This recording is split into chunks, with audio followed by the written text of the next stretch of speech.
we go. Comes some really pretty music. Not really, but get this. Sounds music.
Good afternoon, ladies and gentlemen. It's Brian Terrian and David here from the Disability Digest for our Wednesday YouTube live event. It's great to be with you. David, thanks for joining and helping us out 2 weeks in a row. Great to have you here. Everyone, I hope everyone's having a great Wednesday. Yes. So for today's event, the topic that we're going to talk about is what to say and do when you go to your doctors.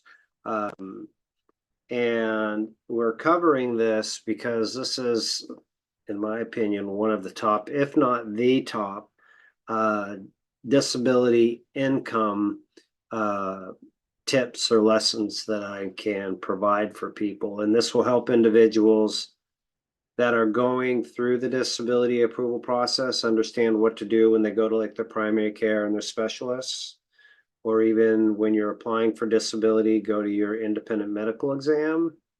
But once you're approved, it's what you say and do in your doctor's visits that's going to protect you when you get a continuing disability review. So this is really critical.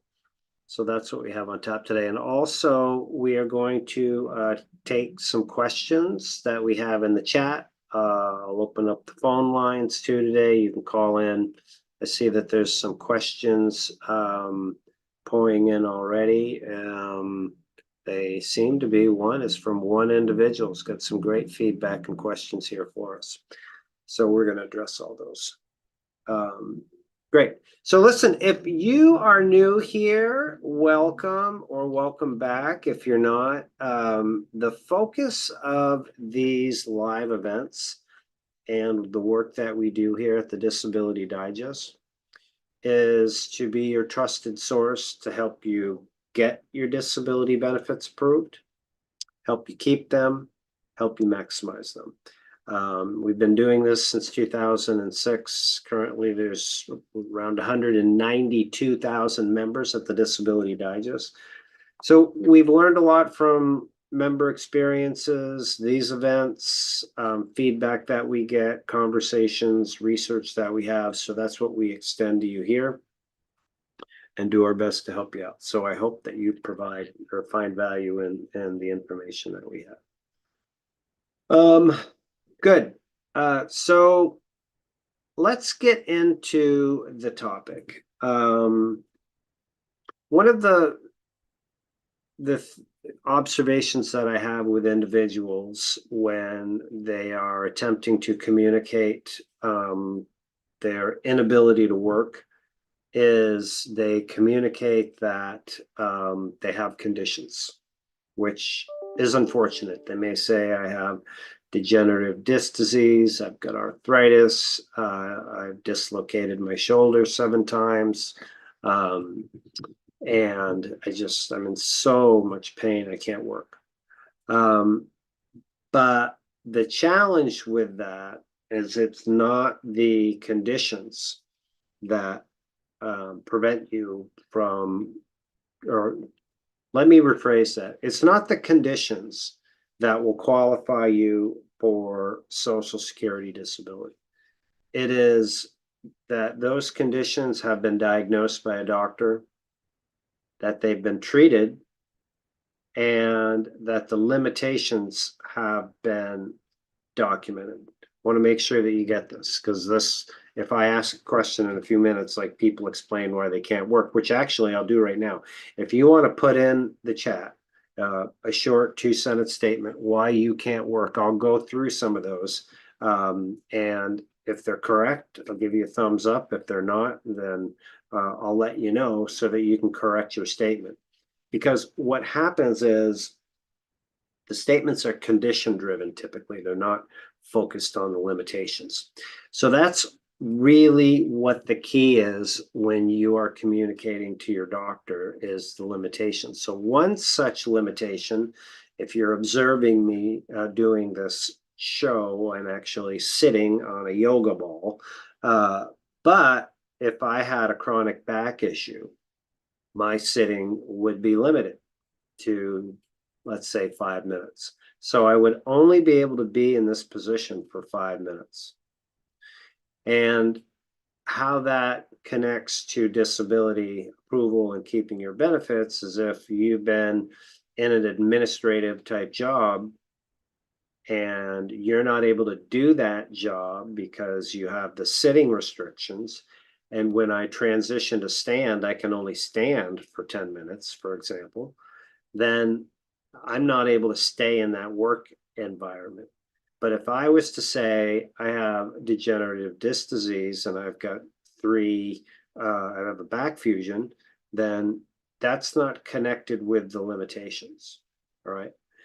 So the mindset that I'm encouraging you to have as far as what to say when you go into your doctors starts with journaling and really understanding what your limitations are, because they likely are not the same all the time.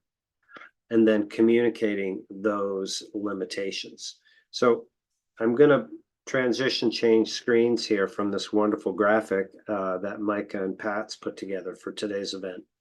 And I put together a list here that's up on the screen of some examples of restrictions by categories that you could use or modify.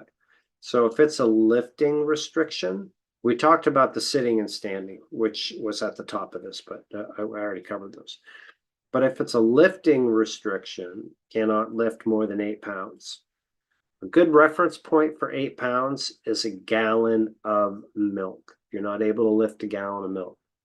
Maybe you can do it with your left, but you cannot do it with your right hand. So you're unable to carry or move objects more than 5 pounds repeatedly. Cannot lift objects more than 8 pounds without assistance of another person. Just a variation of one. So this isn't condition. I'm not talking about conditions here, because the conditions are in your medical records. They should be diagnosed and clearly stated. But you could connect this to the condition, say, because of my degenerative disc disease, I'm not able to lift any more than 8 pounds, right? Mobility. A common incorrect statement is, I can't sit for long. Well, define long. Is long 5 minutes, a day, 3 days, right? So here it says cannot sit for more than 15 minutes at a time. Right? So in a few minutes, when we tighten this up, I'm going to go through a few more examples. I'm going to explain to you how you communicate these to your doctors, and then some other tips for different types of specific doctor visits. I'm unable to walk more than 10 steps on a flat surface. Or, when I go to Walmart with my wife, I can walk 10 steps and then I got to get one of those scooters, something like that. I require a wheelchair to go beyond 10 feet. So we have specific increments in here. Dexterity ones are a bit different. I cannot use my hands for repetitive tasks. Like that could be more specific. Like I cannot hold a pencil for more than one sentence, something like that. I'm unable to button more than 2 buttons, and then my hands freeze up. So can get really specific with these so you can, connect and communicate a visual. I'm unable to bend. I'm unable to bend like parallel to my waist. I'm unable to kneel at all or crouch. Cannot climb more than 3 or 5 stairs without, or ladders.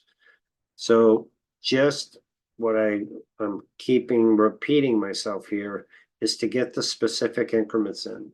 Sensory impairments. I'm going to start going down pain management. Like, what are the limitations when you have pain that's unbearable and you have to stop things? Fatigue and endurance.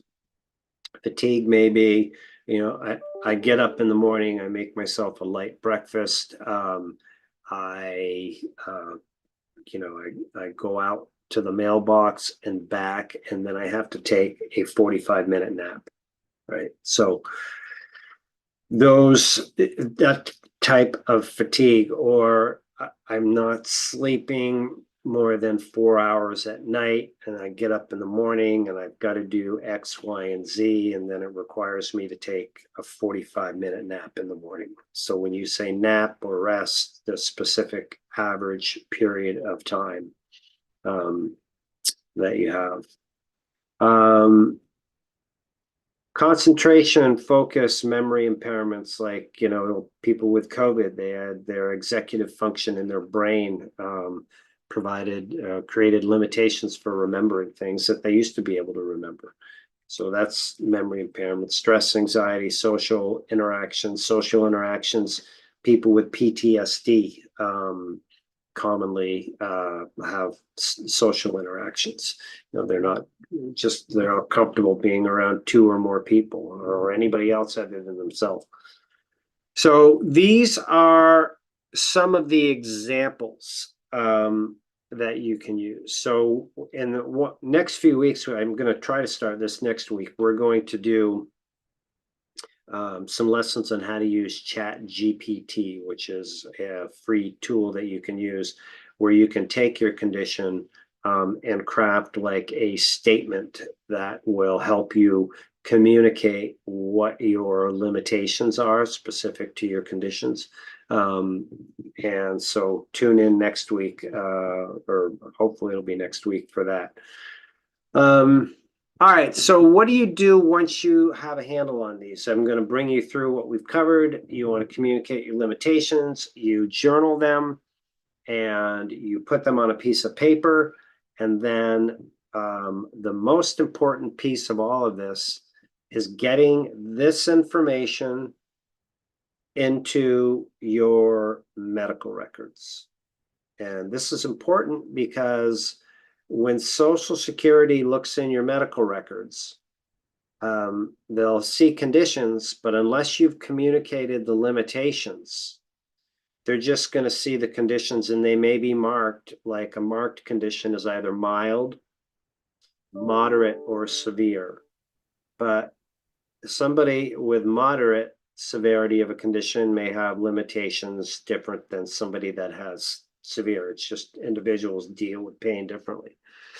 So you want to take the information and have it written down on a piece of paper, just a simple piece of paper like this, and bring it into your doctor. Have your top limitations down, very short, concise statements, and say, doc, since we last had our visit, you've been treating me, and I've been following your protocol, and these are my current limitations. I want to make sure that these are communicated, and you take this information and put it into the medical records. Just give me an idea how long that's going to take you, Doc, so I can come back through and make sure. It's important to me. I want to make sure that we're on track so that you're treating me to help me with these limitations, and we have these limitations in our medical records. Okay. So they're in your medical records, and why is this helpful? When Social Security comes through and they pull your medical records at your initial application, or they look at them at the hearing, or they do a continuing disability review, and you've been doing this, they're going to see this treatment on all of your diagnoses, and they're going to see the limitations. And with the limitations clearly communicated, it makes it really easy for them to determine your eligibility. That's just really as simple as it is. In a few minutes, we're going to take questions. I see people are still piling in here. Welcome. We're covering what to say and do when you go to your doctor's appointments, right? There are some other unique doctor's appointments that I want to touch on. If you're going through the disability approval process,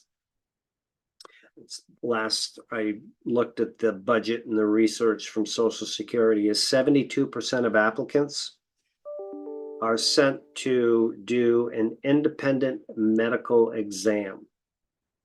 And this exam is a doctor that's been hired by Social Security to evaluate you to confirm that your conditions, limitations are consistent with your medical records.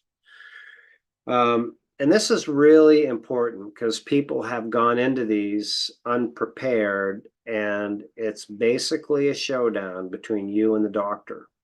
And they work for Social Security, right? And they're compensated very little. You know, sometimes it's as low as $25 to do one of these. So they want to have you in and out. And so what you want to do is you want to prevent from having an unfair independent medical exam, because that could cost you your benefits, that one simple thing.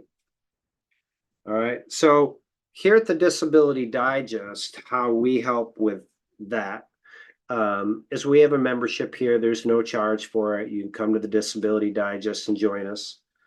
And if you're going through the disability approval process, you can get access to our disability approval course. And in our disability approval course, you will find that there's a segment that I'm going to show you in a moment that will go through exactly what to do when you're in an exam like this. So this is a Disability Digest. If you're not a member, or if you're a member and you want to update us, maybe your situation has changed, your case status has changed, something is different, or your needs are different, you can still click the green button and fill out the profile. So the disability approval course that I'm mentioning is a course that we have put together since we started. We continue to add to it and improve it. And it teaches you what to say and do as you go through the disability approval process. And it's put together with other industry experts that you see on the right. Attorney John Ginsberg, Attorney Carl Osterhow, ex-Social Security employee Barbara Mountain, Attorney James Mitchell Brown, who's been a guest speaker here several times lately, and a lot of feedback from our members, like tips and things to do that have worked for them. So when you join and you come in here and we put you into the approval course, there's different segments based on where you're at in the approval process. This segment that I'm showing you is what to do while you're waiting for an initial decision. So let's say that you've applied, you've filled out the paperwork from Social Security that they've sent you, and you're going to be headed towards an evaluation, an exam. So what I'm attempting to share with you is, if you are going through the application process and you need specific answers for your exam, that you can get them by joining us and getting into the course, and there's no charge for that. Why there's no charge, folks, is we're supported by ads and sponsors like this show that we're doing today. When it's rebroadcast, in our partnership with YouTube, there will be ads on the replay, so that is one of the things that funds our effort. So if you're going through an independent medical exam, this is all of the tips, and they're further broken down, but I'm just going to give you the most important thing to do. And this is the top one, number one. And this actually, if you are, even if you're not in this exam, but you're going to your regular doctor, like I advocate for a family member and I go to their doctor's appointments with them because they don't do a good job of advocating for themselves. But don't go to these exams alone, folks. That's the number one thing. And bringing somebody is helpful, but bringing somebody that knows what to do is the ideal situation. And what to do is to take notes and to, depending on your situation, you may have communication limitations that may be part of your disability. Then they can communicate for you. And the reason why you want to take notes or you want to record it is if they complete the exam and submit a report that is not consistent with what they actually did, you have no way to defend yourself. And that's happened, unfortunately, too many times. If you Google Social Security medical exam scams, I'm sure you'll find like there's been stories that have been done on this. So don't go alone. Make sure that somebody comes with you as an advocate.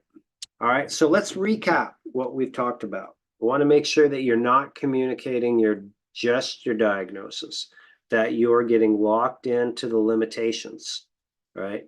And it's numbers is primarily what you want to have in your statements.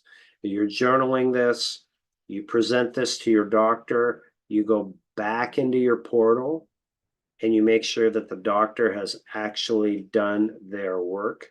And it's their obligation to do this because they are treating you and these are your limitations. So information that you ask to be put in the portal is your right to have it in there. So if they say, no, I can't do that, then ask them to show you what regulation they have, like what is the law that they are operating under that gives them the right to say that this can't go in there.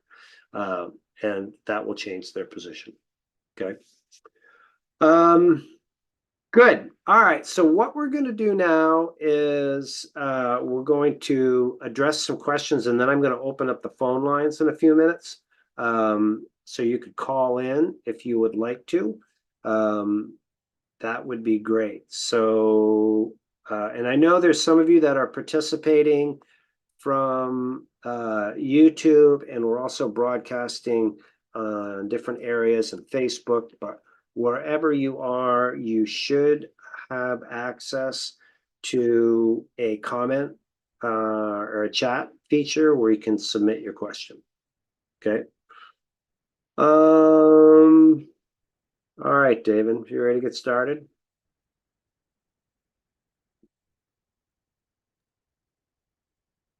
I've been seeing some few I'm getting here. your voice is breaking up on me. Do you want to start? Yeah, I'm ready to start. Can you check your audios or Hello? something? Is Yeah. it breaking? Yep. Yeah, it was fine before. Great. Sorry about that. Yeah, so Rhonda here um said I was told that my case was sent to the local SSA office and everything was good, but my case may be picked up by the quality review team. And when I called to check on my case, they just told me that, or they just told me that maybe she has limited characters to comment, but what do you comment on that? The quality review is a random selection of initial applications that are sent usually once a decision is made. It's not case dependent from what I know and from what others have communicated. It's just they're checking to see if the work has been done properly. So I wouldn't be concerned about it. It give any indication on the decision being good or bad, or favorable or not favorable. All right. James Baker said, my wife is currently my financial caretaker, but we are separating. I have been getting SSDI for 5 years. Will Social Security investigate if I switch that to myself? I don't know about investigating, and I'm not, I mean, my expertise is in helping people get and keep their benefits. I have not been asked that question. I don't know from my experience what the right answer is. I have an idea for you though. Centers for Independent Living have a free legal aid component to them. And if you're not familiar with Centers for Independent Living, we often reference them or use them with our members to help them navigate through things. So if you're a member at the Disability Digest and you contact us and say, hey, I'd like to know where my local Center for Independent Living is, and you provide your zip code, we could refer that to you. I would go there with that question, ask for their free legal aid, and get your answer accordingly. Good question. Next, we do have some questions about mental health. Is schizophrenia and bipolar enough to get disability? I don't know. It's not so. As I have gone through and explained in this presentation limitations, I don't know what the limitations are from those conditions. It could be that you have the ability to have some normal functionality, that those conditions are both mild. So that would be different than if those conditions are both marked as severe. So if you have any additional information, like what are the limitations? Do you know if the conditions are mild, moderate, or severe? That would be helpful. Yep. And I would like to ask you, Brian, if you can share about people who got denied that believe they're very much disabled, or they, pass the standards of being disabled in general, but then SSA cannot categorize them as disabled. So what steps can they do to, get an approval? Yeah, there are people that are, I agree, that unfortunately are legitimately disabled. And not to continue to just say the same thing, but oftentimes people are not properly communicating their limitations in their situation. So it's difficult for Social Security to see in the medical records. So that's one.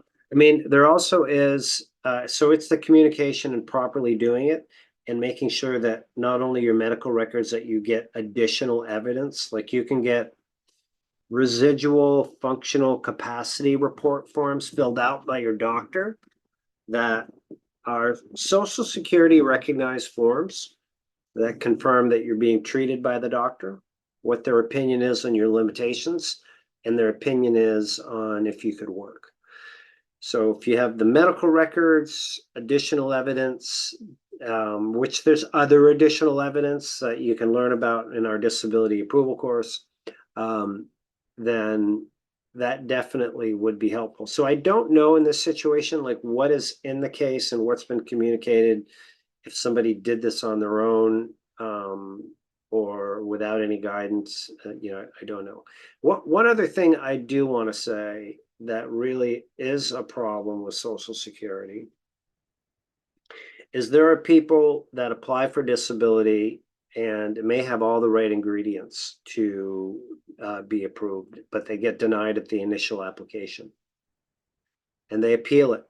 And the chance of getting approved at reconsideration is very low. So they end up going to court. And when they go to court, they've got a good case, but the challenge is they go in front of a judge that has a horrible approval rating. So there are judges out there that work, for example, in the Dallas North office. I often reference this. If you look at the judges' approval rating, some judges, most judges approve like high 50s to 75% of the cases that they see. But while in that same office with the same rules, there's judges that approve 19%. So you could have a great case go in front of the 19 percenter and be stuck. So a little off track here, but maybe not. I always tell people you want to win early. You don't want to go to court. You don't want to have your case subject to the opinion of a judge. You want to nail it out of the gate so you can avoid that. So, yeah, so that's the key there. Good questions today, David. Yeah, thanks. These people have more questions, and we're going to read more of them. Rodney Blount, if I'm approved for SSDI and I want to make another attempt at work later on, and it's a failed attempt, do I have to go through the entire application process all over again? Not necessarily. I don't know how long you're going to work or how much you're going to make. But I'll answer it this way. What I encourage people to do that haven't worked and want to work is to test the waters. And that could even be doing something that's non-work related. Maybe it's volunteering. Maybe it's doing some volunteer work at a church or a school. But if you do work and work part-time, I would really focus on working part-time below the allowed amount, which is $1,150 a month, like 20% below that, for a consistent period of time. And then assess the situation and say, all right, I've done this, for 8 months, 10 months, whatever it is. I think I'm ready to go to the next level. And then you could get involved in like the Ticket to Work program, trial work period. So with the trial work period, we have specific live events on this, but you can go back to work and you can test your ability to work full time.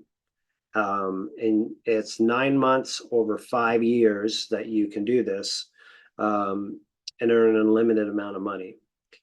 So there's some options, and I attempted to communicate my favorite, which is doing a side hustle, something part-time to just put your body in a situation to see if it can handle it.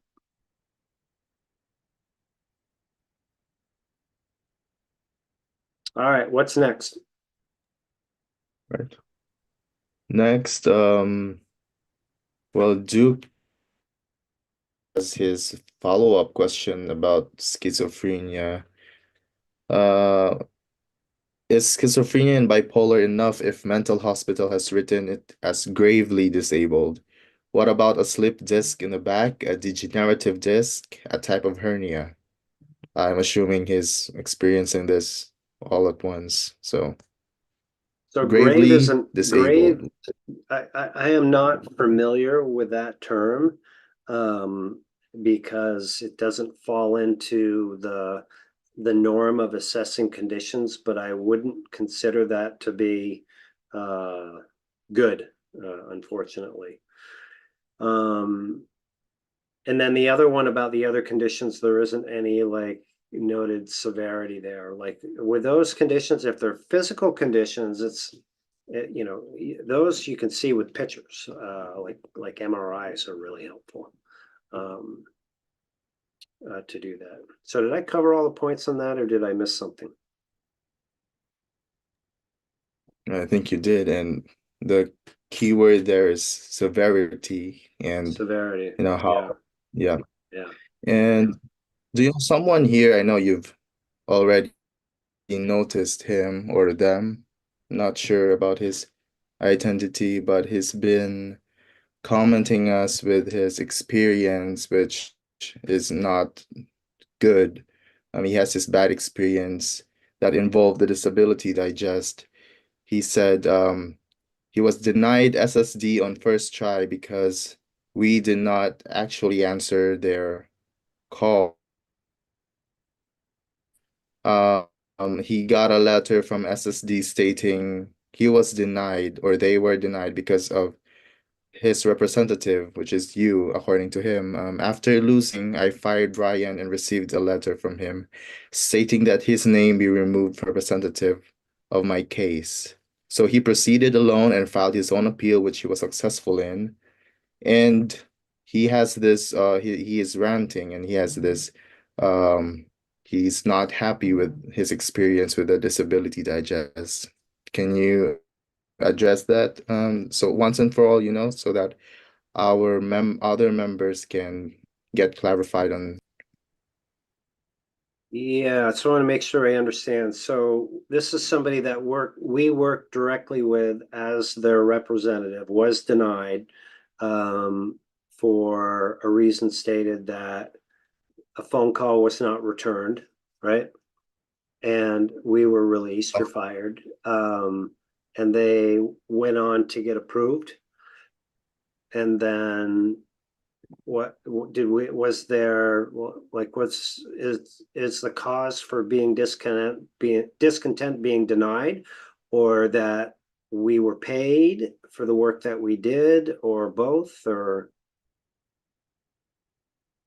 That's what you mentioned. Okay, We definitely need more details yeah, than that.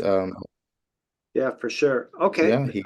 I'd be glad to address this. I don't know the individual situation. First of all, I'm sorry that you're upset. It's not our intent. Our intent is to help people get their benefits approved. Um, but sometimes things just don't go right. So maybe a mistake did happen. I don't know the details, but I will say this: the case did get approved. So at initial application, what some of the things that we do is, one of the things that I mentioned is to coach people to get the right evidence in, and unless you have the right evidence, you're not going to be able to get approved.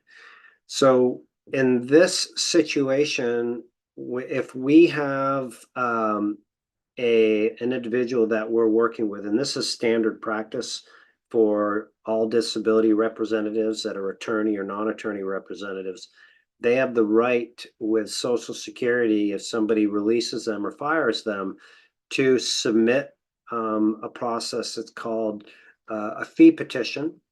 Actually, I'll put one up here on the screen so everybody can see what it is. And this is good information for anybody that's going through the approval process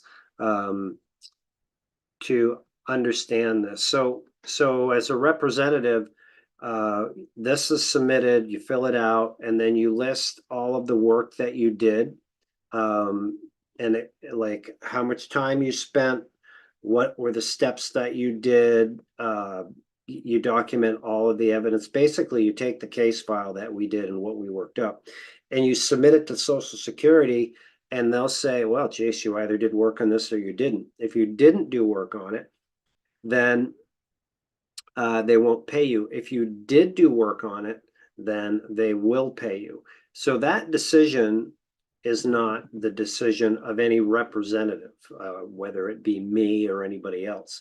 That decision is done by a Social Security employee.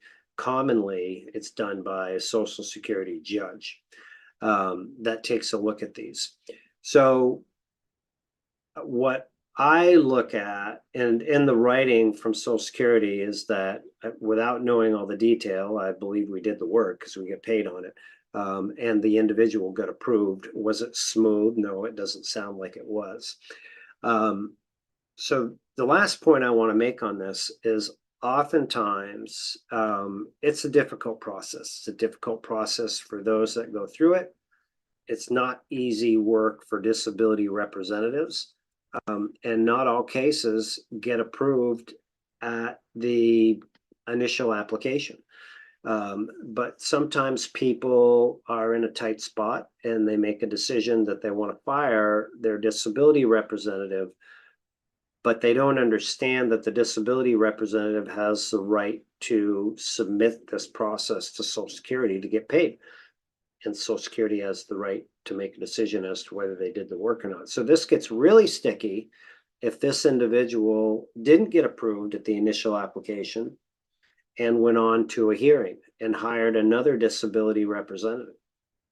Because if we submitted our work and then they did maybe some work, whatever we get paid, the only thing that they can get paid is what's left out of the maximum fee amount. So the fee amount right now is 7,200 and it's going up in a few months to 9,200. So if we got paid, say, $5,000 on a case that had a max fee of 7,200, the other representative is working for the balance. So those are some things to consider. So I don't know who this individual is. I would be glad to speak to you if you want to submit. You have for anybody that we work with, this is not the mode of communication, but you can contact who was your case manager. It's just one address, and reference this, and to be glad to spend some time with you if that's, that would be helpful for you. All right, I'm going to open up the phone lines and see if there's some calls, people that want to call in and either submit like a question, or they want to have a case review, or you've got some good news, you got approved, anything at all you want to call in. You usually allow 2 to 3 minutes per call. So just be respectful of others when you call in. And I'm going to open the phone lines and then I'll share the phone number with you. And then David will continue to take some more questions that are submitted. The phone number is 844-717-2454. 844-717-2454. While we're waiting for a call to come in, or if a call comes in, are there other questions that we can get started on addressing? Well, I can see one here. From Alex De Niro. Can one submit a claim for a mental health listing and then, if denied, appeal and add a physical condition plus the mental health appeal? Is that possible? It's possible, but it's not recommended. When you apply for disability, I would consider this to be a colossal mistake if you just tried to like pick the ones, because you want to list all of your conditions that you have and how they limit your ability to work, and so that there's a clear picture. So I wouldn't. I'd strongly, if you want to get approved, suggest that you don't do that. Even small, subtle conditions that people might consider subtle, like high blood pressure, that can have an impact on you. Or if you've got, diabetes and your A1C is maybe just in the sixes still, and you might not consider that severe. You've got it, in your opinion, under control. It should definitely be listed. Yeah. All right. Any others? Retired LEO. I'm not that sure what LEO means.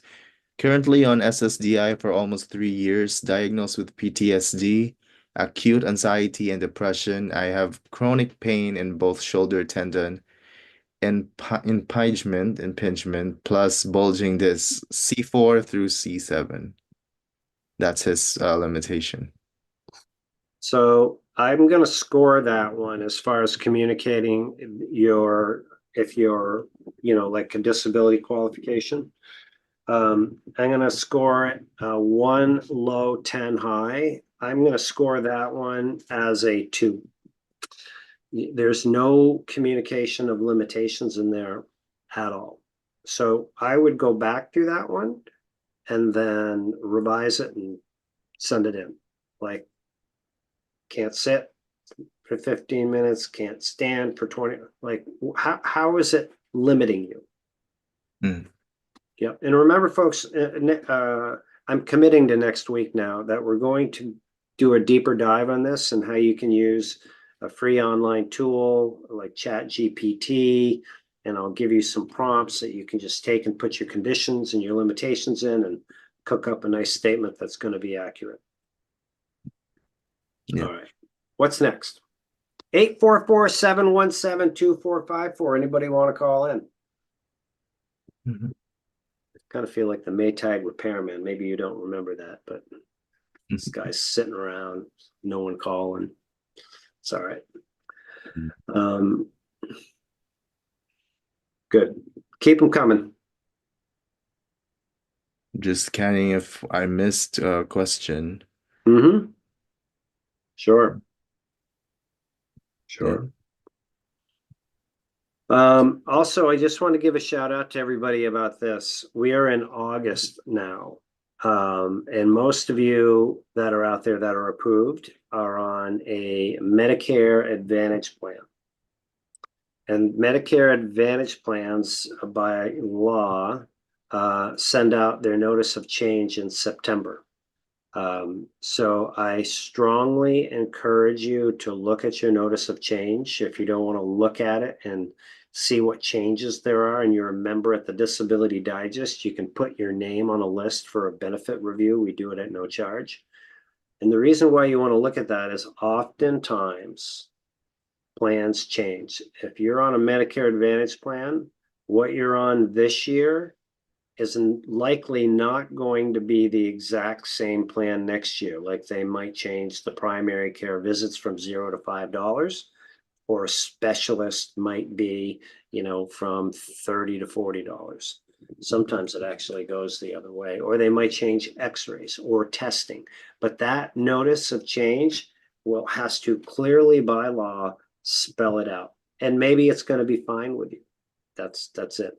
But oftentimes people get stuck and then they're in the plan and they're committed to it and they go to have something done and like, oh my God, right? So and we'll have some information events and some guest speakers in September that will be coming out to help educate you. Our objective here is to help you understand like how you can review all of your plan information on your own, make an own informed decision. We do that work for members internally here, but we just cannot accommodate the number of members and the number of requests that we have to do reviews. So we do our best to just share all that info with you. Good. All right, David, are we good on the questions? We have any more?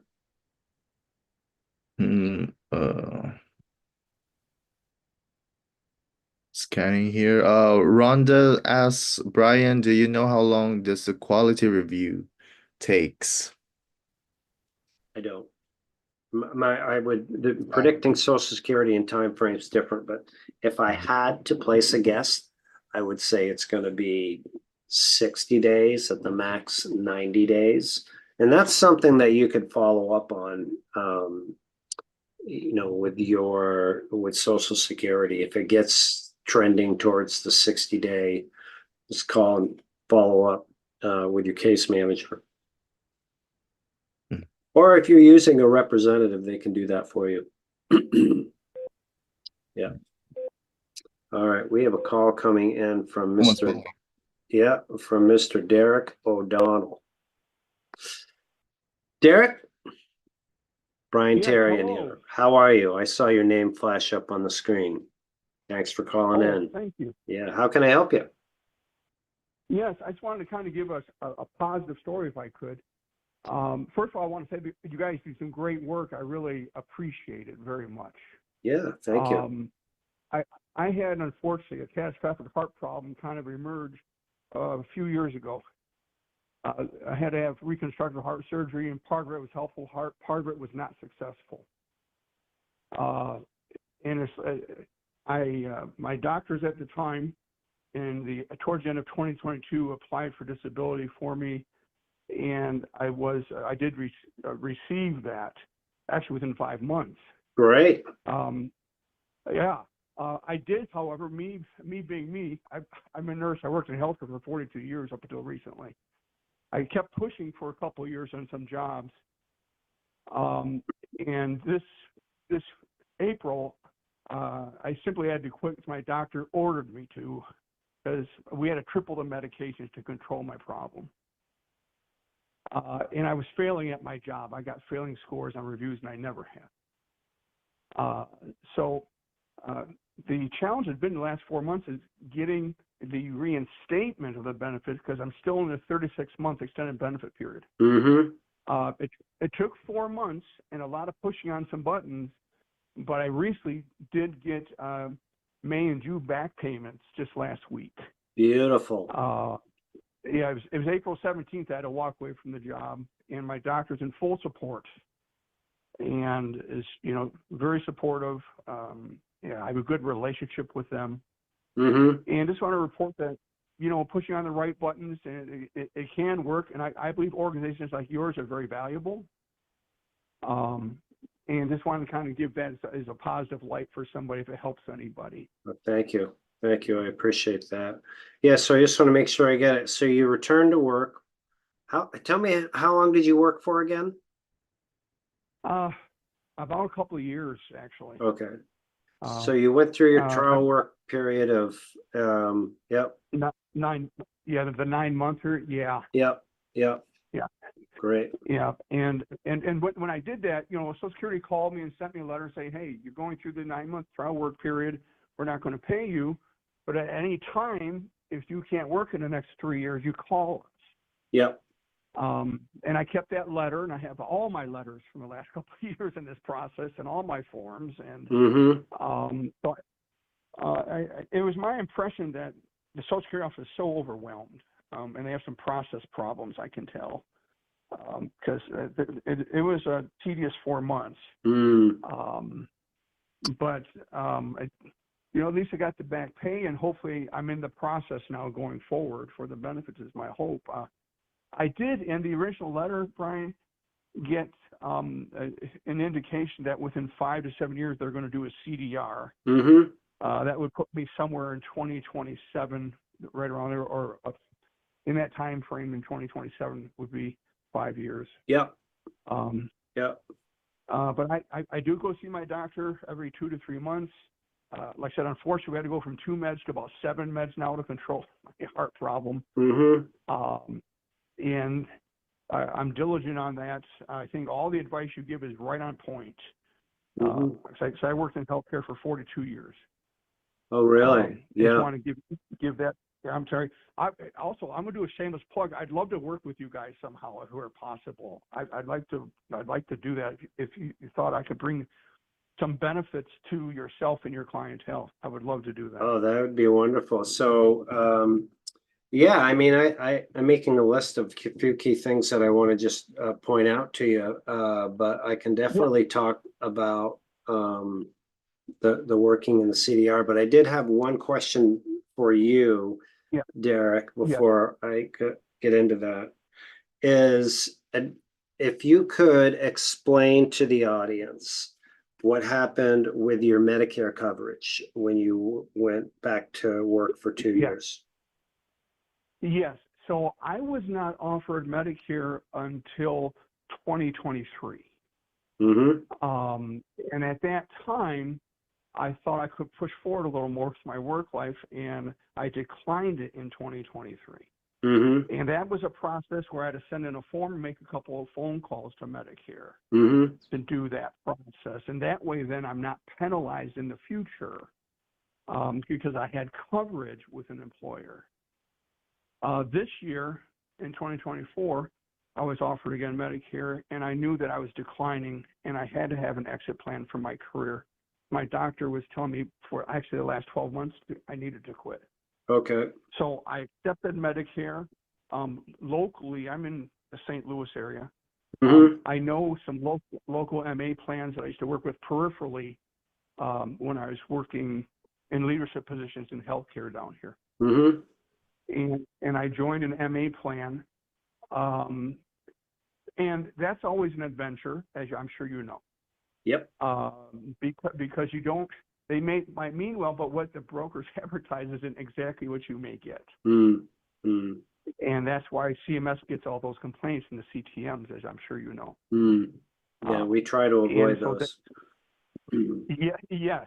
Well, this plan I'm with right now is 5-star, but I found a lot of holes in the plan already, and I've only been with them since April. Okay. So it's it pays. An organization like yours, I'm sure, can help filter out some of those things Right. for people, Right. and keep it more of a straight line of getting the service that they're paying for, because there is a payment in process. And Mm-hmm. I don't know if you want to talk about Irma or not, but Irma's been a real big surprise to me, and not a positive one. Mm-hmm. So, I am not familiar with Irma, or maybe I am, and it's not. IRMA, yeah. So my interpretation of it, and like I said, I've worked in all parts of healthcare for a long time.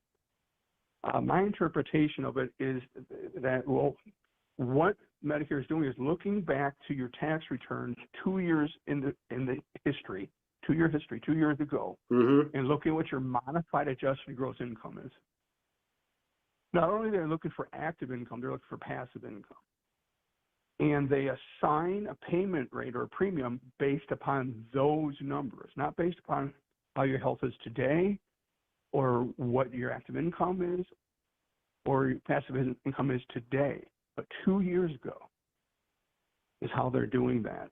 And they have a whole grid out there with different premium rates based upon the modified adjusted gross income. Interesting. I can just sense your experience, Derek.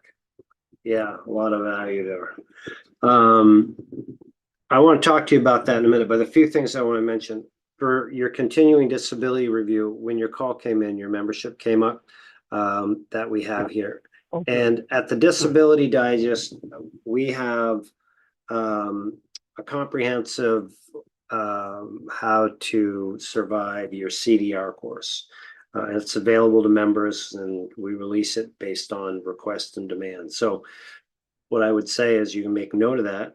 And when you get a CDR letter, we can send you the course, or I can start the course now for you, but it may be updated.